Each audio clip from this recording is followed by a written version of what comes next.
I'm not saying that GTA 5 is bad, but I'm just trying to point out the the bad qualities of it, because it definitely has flaws, and I really think that GTA 5 is the most overrated Rockstar game. And I don't say that to, be cool and edgy, but I'm just saying it because it really does feel very restricted, especially compared to GTA 4, and that gameplay was very open. It felt like you had a lot of different options in how you approach different missions. And while the missions still in GTA 4 may be like drive here and then drive back and get $1,000, there were some missions where it definitely felt like you had a lot of freedom in different ways to approach it.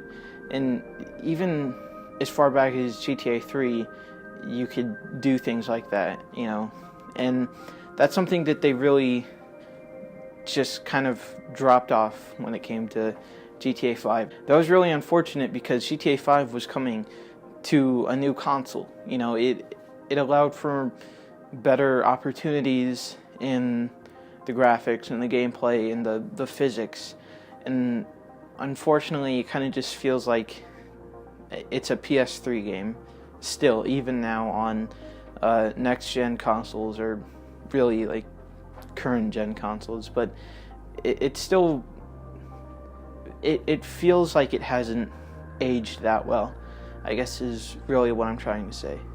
So the first thing I'm going to be talking about is the open world. It seems very boring, to be honest. It feels very restricted, and it kind of just feels like it's one giant block that you really can't do that much with. You have mountains and you have desert and city, but it really doesn't get more complicated than that. A big part of GTA 4 was how you can interact with the open world. You could do things, with activities, and you go places with your friends, and you could just really explore the world and, see what's there. In GTA 5, there really wasn't that much to explore, right? Sure, the map was, way bigger than GTA 4's, but it feels like there would be more stuff to find in San Andreas than in GTA 5, which really isn't a good thing, because it feels like they just took all their time and all the resources they were given and put it into the story and the graphics. This game is definitely built for PS4 with the bigger open world, and that really shows, because in the open world there's really not that much to do. And I know that may sound I guess just not true, because you can go golfing, you can do other sports like tennis, and we could, with most videos I see talking about the different things you do in the GTA 5 open world, it really just comes down to, like, you could ride a bike, or you can get on a boat, or you could go up a mountain.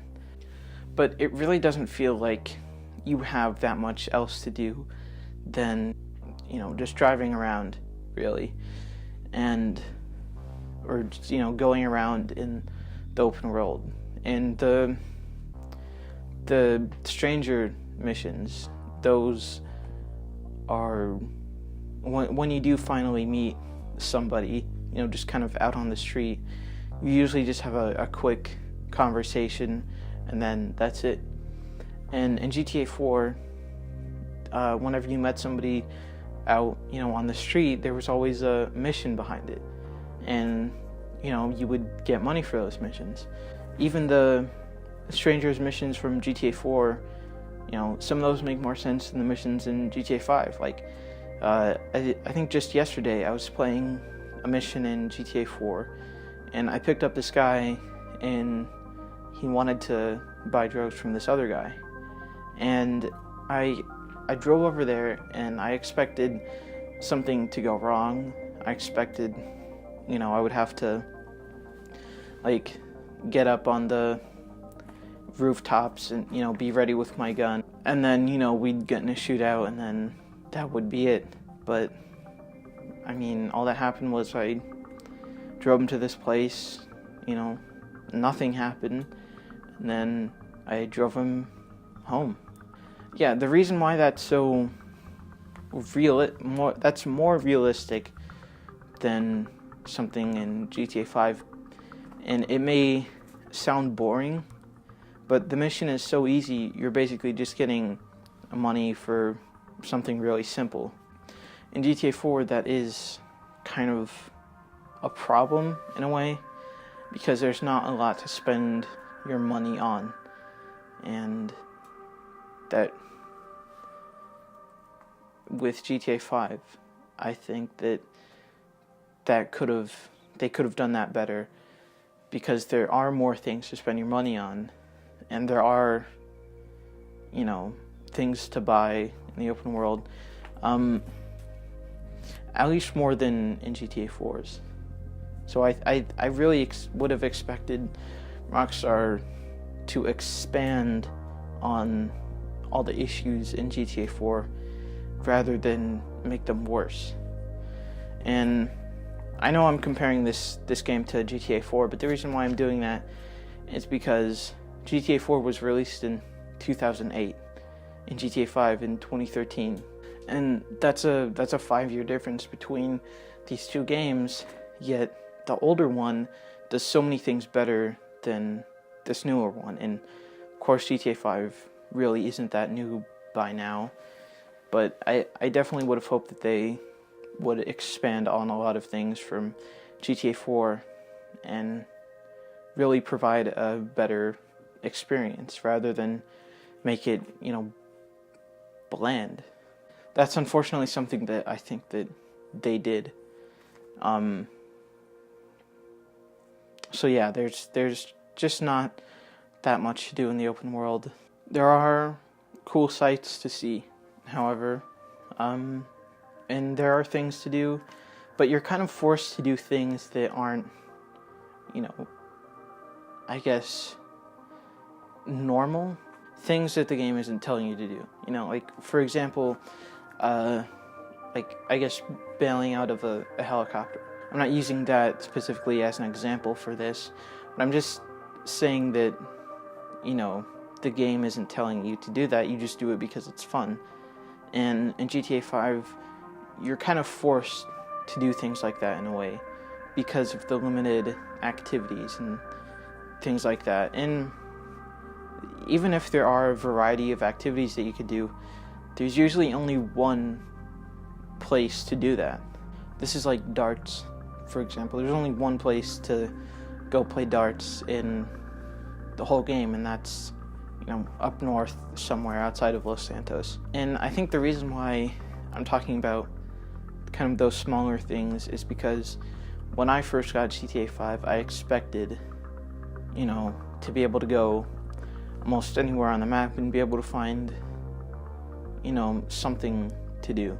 And I don't expect them to put, at every turn, at every corner, there's this, giant, crazy thing that you could do and people to interact with and things like that.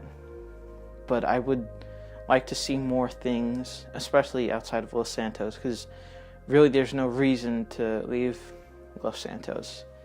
You might only do it to do activities that are exclusive to, the northern part of the map, which actually takes up the majority of the map. So, talking about the world interaction, there's not that many ways that the player can interact with the world, or not even vice versa. Something that really sticks out to me about this game the most is because, so in every GTA game, there's a restaurant you can go into. In Vice City, it's Well Stacked Pizza. San Andreas, it's Burger Shot and Cluck and Bell. In GTA 4 and 5, carried Burger Shot and Cluck and Bell as the main restaurants you can enter. But GTA 5 kept those restaurants, but they didn't make them accessible to the player. Now, the reason why I talk about that specifically is because it's such an easy thing to put in, right? It's just a restaurant, you know? It doesn't have to be super complicated. In San Andreas, you could actually choose the different meals that you want to eat. You know, some of them you would gain a little fat, some of them you would gain a lot of fat. And San Andreas actually did a really good job at being dynamic, and that's something that GTA 5 doesn't even do that well. And these restaurants are iconic in GTA by now, you know? Even though it may do something very simple like refill your health, there is a lot of things in those places that you can do, especially if, you know, you're creative enough. And GTA 5 kind of just replaces those with vending machines scattered around the map, which may be more convenient, but you could still have both the restaurants and the vending machines like you did in GTA 4.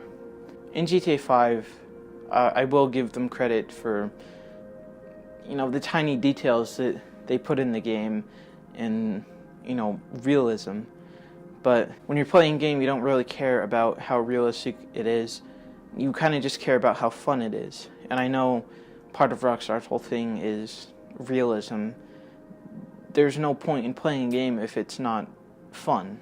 It really feels like Rockstar is starting to replace that with more scripted things.